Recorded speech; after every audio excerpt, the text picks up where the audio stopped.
I was required to build an editing PC at work. It can be daunting to build your own PC, but in this day and age, there are a lot of resources that can make this very accessible. I still use a guide from Linus Tech Tips when I need a refresher on the order of operations or other smaller nuances of my build. Otherwise, it's kind of like using expensive Lego.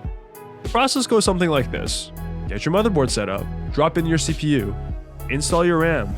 I've ran into 2 motherboards now that request that you use a secondary set of DIMM slots when you install 1 set of RAM. I don't know what this is. If anyone else knows, please let me know. Install your memory. In this case, I'm using a solid state NVMe drive. Apply thermal paste to your CPU. This is literally the worst part of building a PC. Install your CPU heatsink. Install the fan on the heatsink.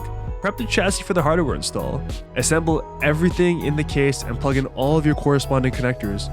Boot up and pray to a higher power that this works on the first try. And voila, you have a functioning PC.